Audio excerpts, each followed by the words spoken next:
अस्सलाम वालेकुम स्टूडेंट्स, आज का जो हमारा टॉपिक है वो है दी सेल, जो कि क्लास 11 की बायोलॉजी का चैप्टर नंबर 4 है।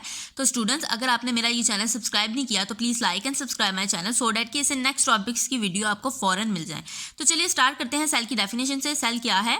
The cell can be defined as the structural and functional unit of life. ठीक है, जब भी आपसे पूछा जाए कि डिफाइन सेल, तो आपने ये लाइन हमेशा याद रखनी है। ठीक है, सेल क्या है? बेसिक स्ट्रक्चर है और फंक्शनल यूनिट है लाइफ का। Basic structural and functional unit है लाइफ का। It is the smallest unit that can carry out all activities of life. ठीक है, ये क्या है? सबसे छोटा यूनिट है जो कि क्या करता है? Can carry out all activities of life, तमाम लाइफ की जो एक्टिविटीज़ हैं वो परफॉर्म करता है। Cells are the building blocks of complex multicellular organism. ठीक है, मल्टीसेलुलर ऑर्गेनिज्म फॉर एग्जांपल जिस तरह हम हैं, ठीक है, हम किससे मिलके बने? डिफरेंट सेल से मिलके बने हुए हैं ना।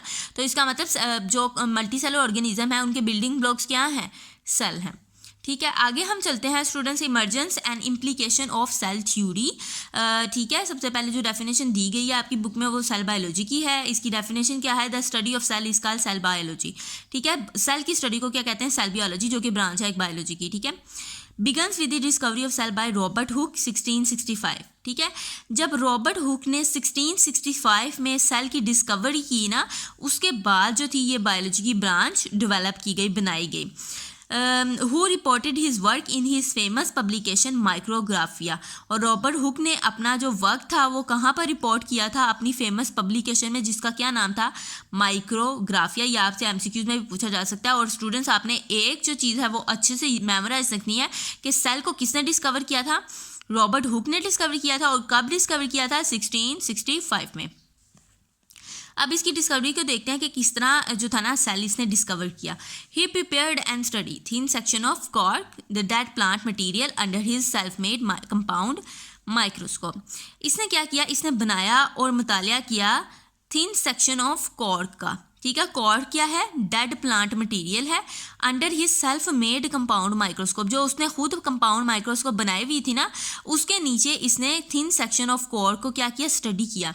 He observed that the cork is composed of minute honeycomb-like compartments, which he termed as cell. उसने ऑब्जर्व किया जो कॉर्क है वो हनी जो है माइन्यूट कहते हैं छोटे हनी कॉम्ब लाइक कंपार्टमेंट से मिलके बना हुआ है। ठीक है, कंपार्टमेंट्स कहते हैं खानों को। ठीक है, हनी कॉम्ब लाइक कंपार्टमेंट, खाली खानों से मिलके बना हुआ है कॉर्क। ठीक है, जिसको नाम दिया गया सेल का। अच्छा स्टूडेंट, मैं आपको बता दूं, जब इसने ये डिस्कवरी की थी ना सेल की, तो तब ये सेल को सेल नहीं कहा जाता था। सेल का नाम जो रखा गया था वो रखा गया था सेलुले। बाद में ये टर्म जब हम तक आई तब ये सेल ने बदल गई, इसको फिर बाद में सेल्स कहा गया। ठीक है, सबसे पहले इसको नाम रखा गया था सेलुले। आगे चलते हैं। अकॉर्डिंग टू हुक क्या कहते हैं कि हुक कहता है कि cell is an empty space bounded by thick wall. Hooke कहता है कि जो सेल है ना वो खाली जगह है, ठीक है, अंदर से, और बाउंडेड बाय थिक वॉल्स। और क्या है? थिक वॉल से ये बाउंड हुई है। ठीक है, अंदर इसके कुछ नहीं है, एक थिक वॉल है साइड पे। ठीक है, और ये सेल का स्ट्रक्चर है। ठीक है, ये थिक सी वॉल एक उसने कहा है, और अंदर कुछ भी नहीं है। उसने कहा खाली जगह है सेल, और ये बाउंड हुई है थिक वॉल से। अब चलते हैं लॉरेंस ओकन के वर्क पर।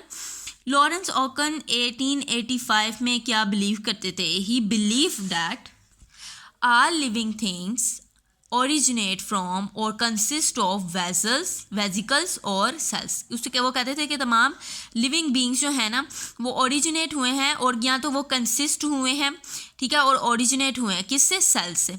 ठीक है, अब जीन बैप्टिस्ट डी लेमार्क, इनका वर्क बहुत अहम है। इनकी सेइंग जो है वो आपने अच्छे से याद रखनी है कि ये इन्होंने क्या कहा था? जीन बैप्टिस्ट डी लेमार्क ने कहा था कि nobody can have life if its constituent parts are not cellular tissue और are not formed by cellular tissue. उसने कहा था कि किसी भी बॉडी में लाइफ नहीं हो सकती अगर तो या वो जो है सेलुलर टिश्यू से मिलके ना बने हो, या उसके पार्ट्स जो हैं वो सेलुलर टिश्यू ना हो। यानी कोई भी बॉडी में लाइफ तब तक नहीं हो सकती अगर तो उसकी बॉडी के जो पार्ट्स हैं वो सेलुलर टिश्यू ना हो, या वो जो है सेलुलर टिश्यू से मिलके ना बना हो। ठीक है, आगे चलते हैं रॉबर्ट ब्राउन की तरफ। रॉबर्ट ब्राउन की डिस्कवरी भी बहुत अहम है। इसने क्या किया था? न्यूक्लियस को डिस्कवर किया था। ठीक है, सेल के अंदर। In 1831 he reported the presence of nucleus in the cell। ठीक है, सेल के अंदर न्यूक्लियस को इसने डिस्कवर किया था। Due to his discovery Hooke's ideas about the cell as an empty space was change.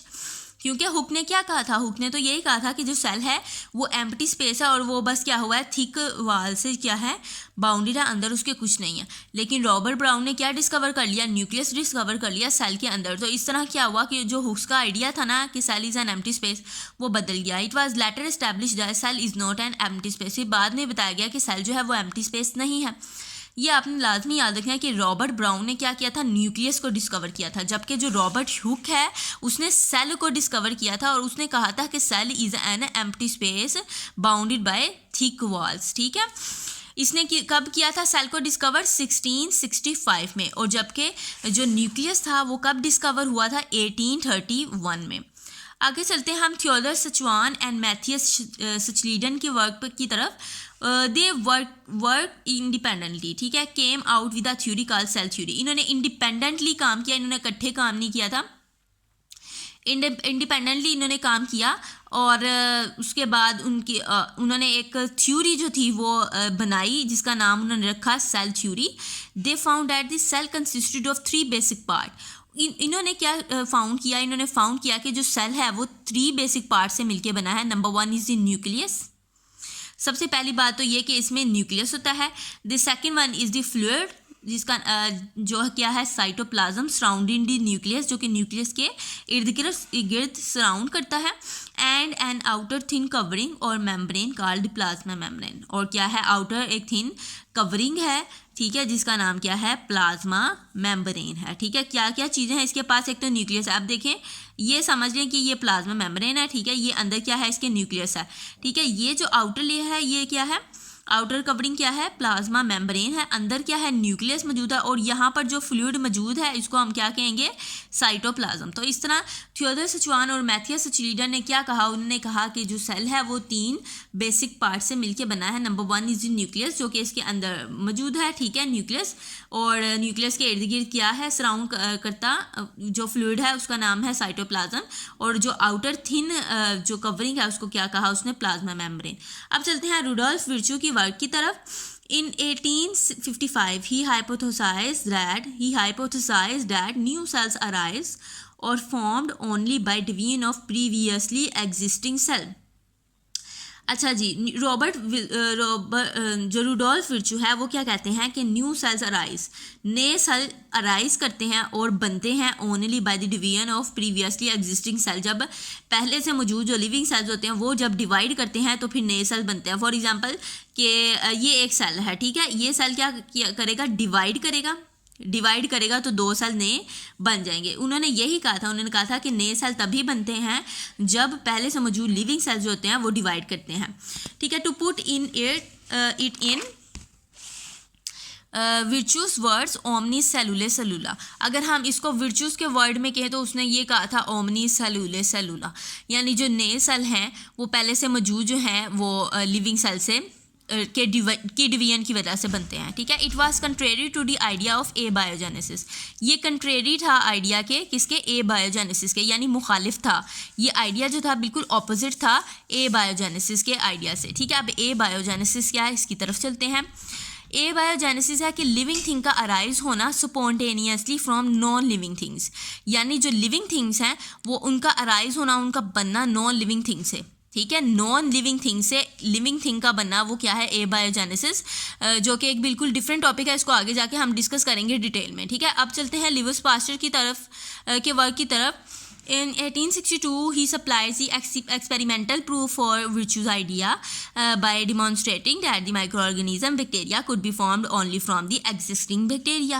इसने क्या किया, विर्च्यू के आइडिया को क्या किया, प्रूफ किया एक्सपेरिमेंट के ज़रिए, और इसने फिर डिमॉन्स्ट्रेट किया कि माइक्रो ऑर्गेनिज्म जो बैक्टीरिया हैं वो बनते हैं पहले से मौजूद बैक्टीरिया की डिवीजन से, ठीक है। यानी इसने विर्च्यू के आइडिया को सपोर्ट किया था और इसका प्रूफ भी दिया उसने एक्सपेरिमेंट के ज़रिए।